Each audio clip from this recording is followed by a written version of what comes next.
Siakam has done it all tonight for Toronto. What a night for this young man. Pascal Siakam with a 32-point game in his first appearance in the NBA Finals. So Pascal Siakam was ridiculously good and ridiculously efficient last night, which brings us to this question. Before last night, who was the last player to score 30 points and shoot 80% from the floor in a win in the NBA Finals? RJ. I've got nothing. I got nothing. That Well, is MJ. When in I doubt- figured it was a long. MJ is right. Ah! It's Michael Jordan Of course you who got did nothing. it in Game 2 Of course you got of the nothing. 91 Finals Look, against the Himbo. Lakers. Good job, Jay Will. Himbo. Good job. Thank some you. of us play in the NBA Finals and some of us guess right in the NBA Finals. Or Good some of job, us Jay Will. study. Good job, Hey, Jay you played Will. in NBA Finals. Congratulations. Let's Yeah, not get yeah. The guy you have Bron, or you would never got a chip. Okay, Thank let's God, not yes. get the nasty started. I'm saying it was factual. Yeah, if it wasn't for Shane Battier. If I may, let's jump into our Still salty about touch it. screen here. Again, let's go, Jay Will. I want you to go to the touch screen here. Yeah, I want you to together. do absolutely anything you would like. What are you going to show us? Well, first off, the brilliance about the way that they recognize shooters. So on the court here, you need to focus on the two guys that can knock down shots, Steph and Clay, okay? But first off, look at the way Pascal Siakam just pointing to Danny Green. Hey, Danny Green, make sure you have him. He's traveling down the court. Now, these are the little plays that when they set you up where they're able to knock down threes. Steph just randomly going through here. Now, this is usually a three-point shot because both these guys are occupied. 1 and 2 are occupied with where Steph is going to go. But look at their attention to detail here. So both up. Both comes up, they both attack him here. Now you're gonna see Steph from the slip, but Kawhi Leonard, so good. They did this so many times last night. The guy from the weak side came over and really did a good job of hindering the chance of this guy seeing the rim. And it ends up being a win, because the play comes down, that's who you want to shoot the ball. He was 0 of 4 from the three-point line last night, Andre Iguodala. Next play comes up, once again in transition, finding guys, marking guys down. Once again, great defense by Pascal right there. Play comes again. These are the little things. Just look at the hustle by Fred VanVleet. Just pushing him to get over the screen, okay? Steph moves so well without the basketball, but Fred is extremely physical, aggressive, stays in the pocket of Steph, forcing them towards the screen. Now, the beautiful thing about the screen is Serge has to get up here in order to contest the shot. Now, Steph is still gonna get somewhat of a look, but look at this contest here. I mean, look at that shot that he's taking from Serge, 7'3" wingspan, and you can't even see Fred VanVleet here because he's just breathing on his neck. That's how I feel every time RJ is around me. His breath just makes me feel like I'm gonna miss shots. That's where Fred VanVleet is, and by the way, that's where he misses a shot. Those are the little plays that work. Yeah, look at the breath. You can feel the breath on the screen, can't you, with him? Yeah. Once again, as the plays coming down, finding shooters again. You see Clay here, but you see Pascal Siakam closing out here, finding him, forcing him to be a driver. Now look how many people here, Greeny. Serge, Pascal, Kawhi, Fred on the weak side. All these guys are just wide open. Standing there watching. Everybody kind of watches Clay, and these are the possessions where they find a chance to win because only Clay's on the court can create his own dribble. Once again, off the screen, look at the attention to detail. One, sees him, chase, stops him from shooting, rotates over from the weak side. Again, good defense. Shot clock violation. Yeah, it's good. Their attention to detail and the way they tag shooters throughout the entire game, that kind of effort they need to sustain. It sometimes feels like basketball is a sport where casual fans can't always see the greatness of defense. Last night it was easy to see. Last night was like watching the 2000 Ravens play defense. It was a great performance by the Raptors. Meanwhile, another thing that we were looking forward to seeing in this series finally did come to fruition at the end of Game 1. And that is when cameras caught an interesting interaction between Drake and Steph Curry. That happened during the game last night. It looked like Drake took some of Steph's hair. Not 100% clear what was going on, but then afterwards, he would explain it on Instagram, as Champagne Poppy posted, Steph Curry hair lint for sale on my eBay right now, username Draymond shouldn't wear 23. So he's trolling in a big way. Draymond, meanwhile, was asked what happened between him and Drake at the end of the game. Here was what he said. Just wanted you to talk a little bit about that post-game scuffle between you and Drake. You got a question about basketball? It wasn't really a scuffle because I didn't hit him and he didn't hit me, or I didn't push him and he didn't push me. We talked. We barked a little bit, but I wouldn't necessarily consider that a scuffle. So, yes, we're going to talk about Drake for a minute here. It was not a scuffle. No. They exchanged some words, whatever it was, and they have a relationship. I mean, those two guys are friends, generally speaking. But what did you make of that last night and that storyline overall, how it plays out in Game 1? Look, if Draymond is worried about Drake, that's just adding to the issues of the Warriors. And I don't think the Warriors have a lot of issue. I think they're down 1-0, and it's not, they weren't even favored in that game. But I want to see more fire from Draymond. And again, this is what I'm talking about. I can't believe I'm saying that. He is one of the most, intense players I've ever been around, I've ever seen.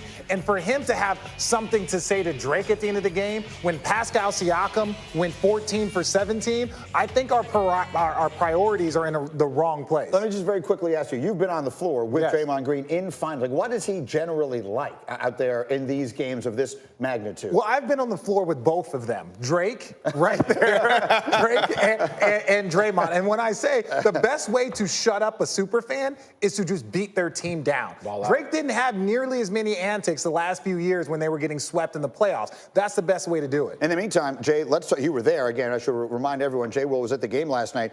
Draymond Green did have a triple-double, but he shot 2 for 9. He had six turnovers. What did you make of his performance last night? I thought it was lackluster. It was funny. His passes just seemed like they were careless with the basketball. And all this talk that we've been saying before in the Portland series about, how the floor opens up when Kevin Durant is on the floor and Draymond Green, now we're seeing him go against a team that has the length and has the size and has the right game plan on how you defend him. Now, he has to make shots. He's going to have to be that third option for them if Kevin Durant doesn't come back. He's going to have to be.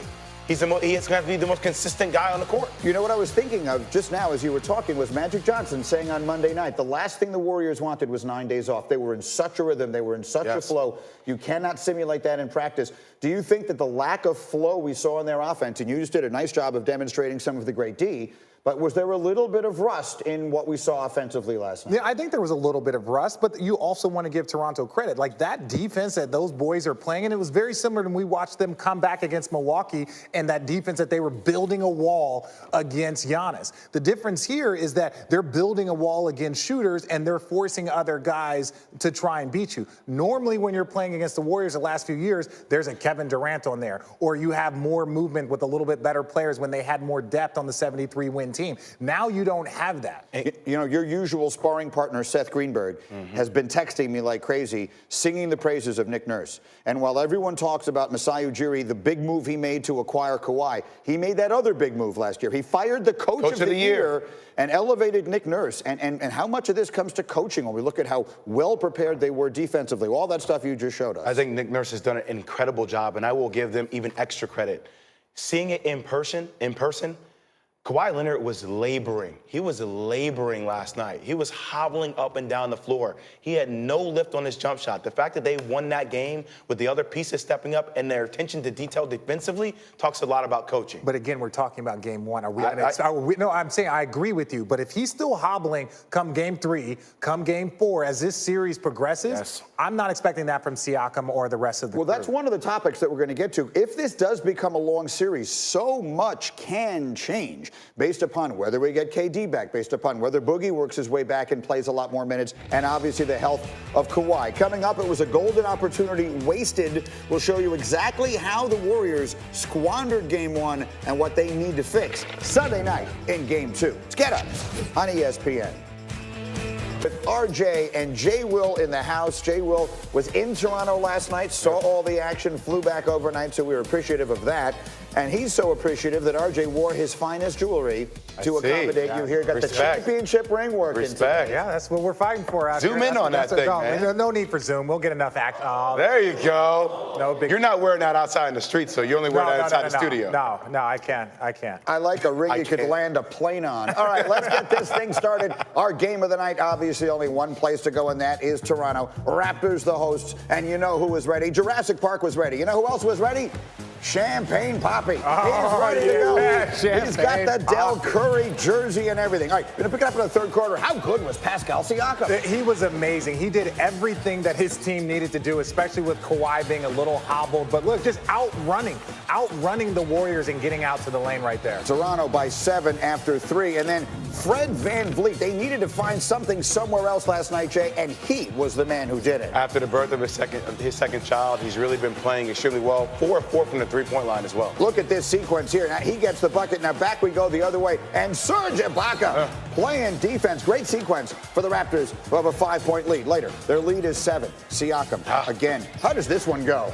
Well, sometimes it's just better to be lucky than good. That's really all you can say. When you're 14 for 17 from the field, not all of them are going to be pretty. There's going to be a few lucky shots that drop like this next one for Danny Green. Welcome back, Danny Green. Welcome back. I'm not sure if that one was lucky. That's a nice feed. Green had 11, by the way. Later, it's an 8-point game. Kawhi Leonard, again, quiet. Only made 5 shots from the floor last night, but those 3 of his 23 were big, and Toronto's lead was 11. Under 4 to go now. The Raptors' lead is 10. And again, you mentioned better lucky than good. Here we go. Here we go. Here, look at this. Off the wrong foot, glass, spin around, drop. It was just impressive. Jurassic Park was fired up just over a minute ago, looking to put a punctuation. Siakam, no. Siakam, yes. You mentioned it. 14 of 17, 32 points for Pascal Siakam. And as they're walking off the floor, ooh, a little nastiness.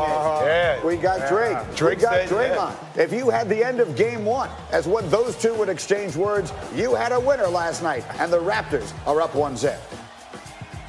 Had someone told you that in your very first NBA Finals game, you'd put up 32 points, what would you have said to that person? Probably that it was crazy. At that time, I don't even know if I really dreamed of, being at this level. I think once I got to the point where I felt like I had a chance, I put everything, forward, and I just worked really hard and, prepared for times like this. We're down 0-1, but it's not the end of the world. New experiences for us all the way through, but, we've proven our resiliency and ability to win games that we need to and kind of answer the bell and learn from, nights like tonight. So on this night, Steph and Clay, made 10 of 12 open shots, but combined to shoot just 26% on 23 attempts when contested by a Raptors defender, and contested they were. So, okay, let's talk about this here for a minute. Jay, Will, you were there in the building.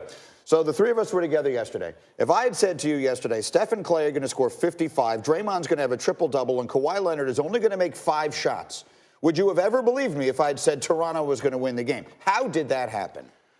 Well, first off, it's 0 transition threes. We were talking about this before we came on air. You always feel like Golden State can get back in the game. They get back in the game with these huge momentum threes. Off a turnover, Steph or Clay make a 3. Next thing you know, they're back in the game because they go on a 6-0 run or a 6-2 run. 0 transition threes. So I thought that Toronto did a really good job of tagging these guys wherever they were at and forcing them to be 2-point scorers more so than making threes that allowed them to get back into the game. Yeah, and you look at the roster for the Toronto Raptors. Serge Ibaka has played against this Warriors team. Kawhi Leonard has. Danny Green has. So when they understand the urgency of how to get back and the principles that are needed to slow down the Golden State Warriors, I think the Toronto defense was impressive. I was going to say, so Greeny, you have to be able to tag guys. So I saw this multiple times between Kyle Lowry, Fred VanVleet, Danny Green, or Kawhi. When the ball would go up, you would see them not go to attack the offensive board, but they would be trying to find exactly where Steph or Clay was on the court to pick them up early, to meet them around half court or the full court instead of losing them in transition, which typically happens. Yeah, no, you look at this look, all of these possessions here, they're just length and size. And look, the Warriors know how to knock these shots down, but they've had a 9-day layoff. Right, they're a little short-handed. Andre Iguodala obviously isn't himself right now, and so it's just you look at all of those things combined, and that's how we got to this spot. Yeah, look, and to me, the biggest note that comes out of last night, or at least one of them, is that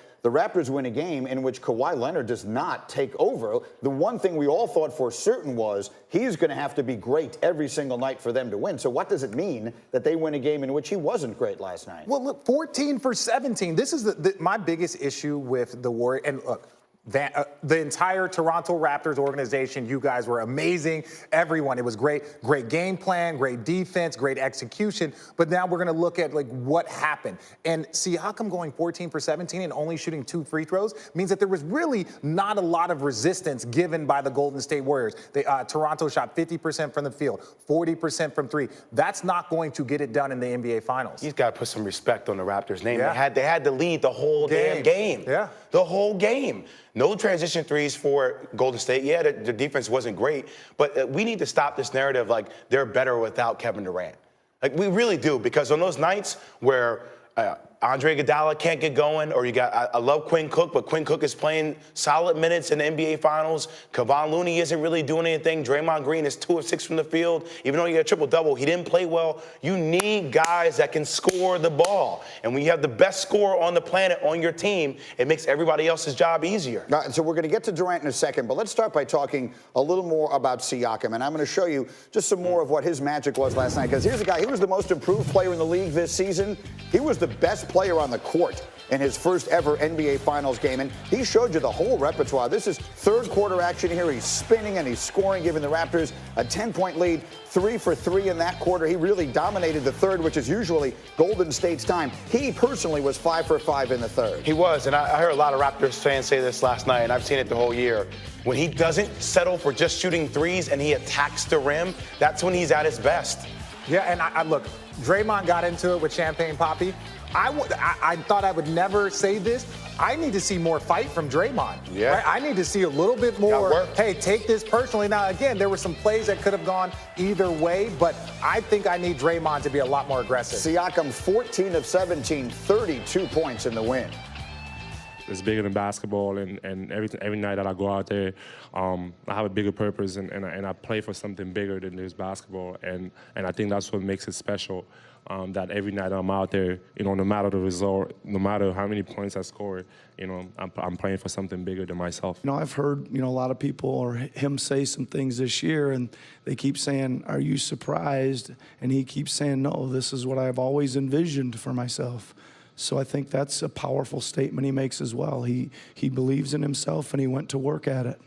He's become a guy, and so, you got to. He put a lot of work in to get there, and I respect that. But like I said, I got to take him out of this series, and that's on me.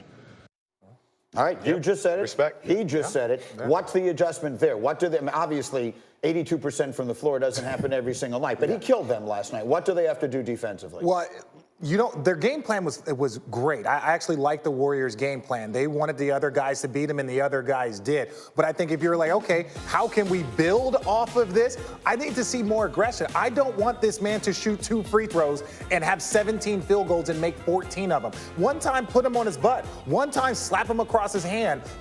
One time, just do something. Foul him away from the ball. There's more things that you can do, and I'm not saying play dirty, but if you're not showing any resistance and it's just like ticky-tack fouls, then he's going to be able to eat all night. I think you got to give him a lot of credit, though, Greeny, because as a young basketball player, I think he settled into taking a lot of threes. And one of the things that happened in transition, you saw Golden State, as they're matching up, there were a lot of times Draymond wasn't on him. There was a smaller player on him. And for Pascal to recognize, I have smaller players on me, I can drive, I can get you to the rim, I can punish you with those shots around the basket, that says a lot about his maturity as a player. Now, he needs to sustain that in order for him to continue to win these games. And look, when the Warriors are playing small, this is where you see them miss Kevin Durant, right? Because now Kevin Durant is 7 feet tall with length. Where you saw there, Siakam is bigger than everyone else on that small ball team for the Warriors. But when you have Kevin Durant, a 6'11" guy with a 7'5" wingspan, he can come over and contest some of those shots. He can come over and block some of those shots or just give a little bit more resistance. So the Warriors have to make an adjustment just purely based off their lack of size. All the conversation that we had leading up to this, and as good as Golden State looked and all the attention we were paying to Milwaukee, the one thought that I kept having watching this game last night was, I think a lot of us, myself included, missed the boat on just how good Toronto is. You don't. They were favored in the game, Greeny. They were favored last night in the game. But you watch it. Last night, it did not have the look of a fluke. Like, as the game was going on, it did not have the look of a surprise. It had the look of a team that can just stifle you defensively. That was a stifling defensive performance. And you look at it, they were down 0-2 to Milwaukee, right? So they're showing multiple different facets. Like, they can come back, they can lead the series. Like, they are showing a focus that it takes to be a champion, and that's why they're here right now, and you have to give them credit. It's only one game, but they're showing that, hey, this is going to be a series. And I'll say this, Steph is watching that game last night, and with that kind of length, Steph is the only guy, Greeny, that can do something off the dribble. Yeah. He's the only one that can get his own shot off the dribble, with the exception of Draymond. Draymond's a creator, but he has 6 turnovers. But again, the Warriors, they knew this. When you went all superstars and limited bench. Yeah. You knew that the only thing that could possibly slow you down is injuries, and here they are dealing with injuries. You got Andre Iguodala that's hobbled. You got Boogie Cousins that's just coming back, and there's really no signs on whether or not Kevin Durant's going to play. Well, that actually leads us directly to where Stephen A. took us as we were checking in with him, and his reaction last night was talking all about that, all about the supporting cast. One team was big and one team not so at all. When Golden State doubled Kawhi Leonard, other guys stepped up. When the Toronto Raptors doubled Steph Curry, virtually no one stepped up. Klay Thompson may have had 21 points, may have hit 8 or 17 shots and what have you, but where was anybody else? If you're the Golden State Warriors, somebody has to step up on the offensive side of the ball and help out Steph and Klay. Give me about 15 points, whether you're Iguodala, you're Livingston, you're Looney, anybody that you can find. Give me something offensively. So you heard him going through the names there, whether you're Iguodala, you're Livingston, you're Looney. Who's going to do it? That's right. Well, with all due respect to everybody that he just mentioned, like, who's really going to do that?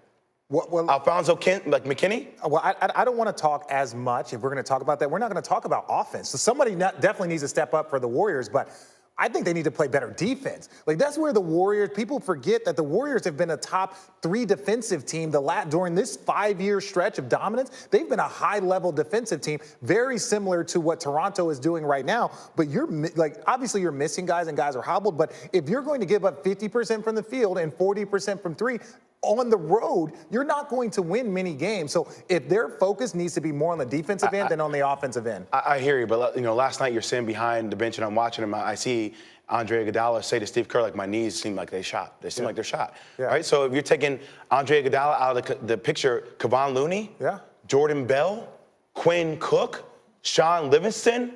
Like, these are legitimate names. You're saying you have to give me. And they still scored 108 points. I agree with someone on the other side going 14 for 17.